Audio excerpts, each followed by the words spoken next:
Assalamu alaikum урматтуу YouTube көрүүчүлөр. Assalamu alaikum Кадамжай жаңылыктар YouTube каналынын катталуучулары. Амансыздарбы? Мен азыр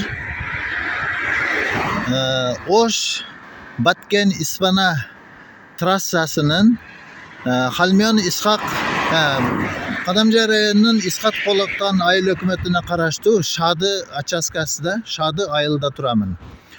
Биздин элдерибиздин ошол Исхак Полоткан айыл өкмөтү айрыкча мына Таштөбө, Чекелик, Жошук, Жаңайыл, Гүлдүрөмө, бул жагы Паткоос ынтымактын бир эле Абсамат айылынын көйгөйү ушул жолдон, мына ушу 3 көчө, 3 бүрчөк жолдон каттаган шопурларыбыздын, жергиликтүү жашоочулардын көйгөйлүү маселеси ушул жерде эч кандай знак жоктугу. Кадамжайдан келет элдер ушул жерде токтойт, түшүп, жолдун аркы бетиге өткөндө эч кандай полоса чызылган эместиги, же болбосо машиналар, айдоочулар келип кайрылайын десе эч кандай белгинин жоктугу, анан бири кирейин десе бири чыгып аткан болуп, бул жерде авариялык ситуация көп жаралгандыгынан ошо мага кайрылышкандыгы үчүн ушул жерди тартып көрсөтөйүн деп атам. Урматтуу көрүүчүлөр, урматтуу жетекчилер, жол транспорт курулуш башкармалыгы, Кадамжай райондук жол тейлөө бөлүмү, же болбосо мына өзүбүздүн жергиликтүү айылдык кеңеш ушул жолго, ушул трассага жооптуу инсандар. Бул маселе элди атынан мен жеткизүүчү, ошол чындыгында эле көйгөйлүү маселе бар. Мынабу заправкабыз ориентир болуп калбаганда, мына магазин түшүп калбаганда, бул жер даже кайрылганда дагы элдер жолун таппай, жоо портирге азыр эми портир жөн эле турат, бирок ошол жака түшүп кеткен күндөрү болгон да. Бул жолду билип калгандар, мына мен азыр өтүп атамын, эч кандай полоса жок. Мынакей мен өттүм бул жагы. Бул жолда Кадамжайда маршрут келип, азыркы адамдар, жүргүнчүлөр түшүргөн маршрут бул жерде токтоду. Ошондой болсо жакшы. Бирок көбү жана тико турган жерге токтойт. Кадамжайдан келип токтогон Кадамжай Жеңиш базарга каттаган маршруттар кел ошол тико токтогондо жаш баласы менен же болбосо кара картаңдар, жаштар ушул жерден тег жолдон бияка кайрылып өтүшкө туура келет. Полоса жок.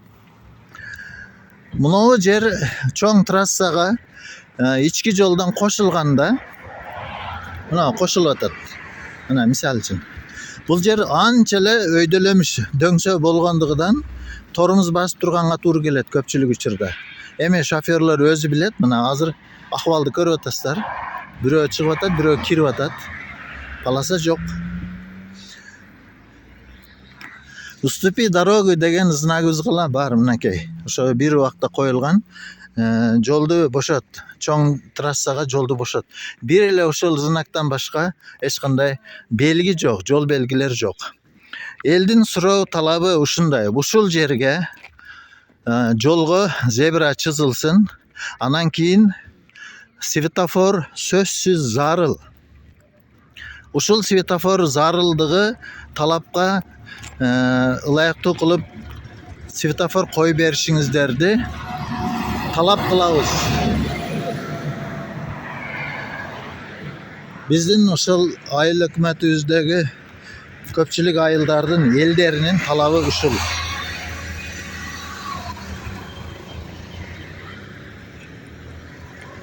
Неке азыр.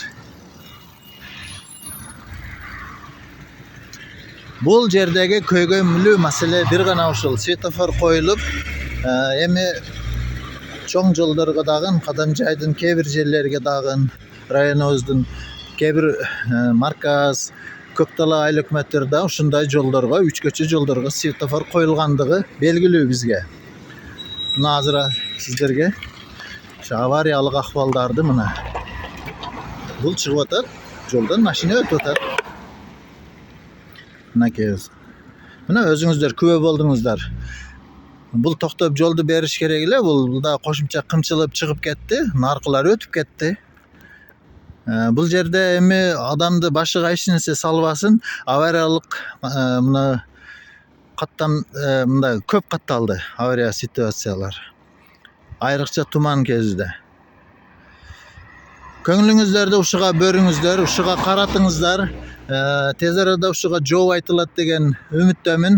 Урматтуу көрүүчүлөр, айрыкча мына Кадамжарөөн Исхак Болоткан айыл өкмөтүнүн жана мен атап өтүп кеткен Таш төбө, Гүлдүрөмө, Жошук, Жаңы Айыл, Паткоз айылдарынын тургундары болушунча лайк басыңыздар. Лайк басса рекомендация берет. YouTube каналы рекомендация берилгенден кийин көпчүлүк көрөт. Жогорку ушул маселени чечүүчү жетекчиликке тезирээк жетип барат. Мен Халиков Тажы Махамат, жеке блогер. Ошол маселени чечип бериңиздерди элди атынан суранып каламын сиздерден.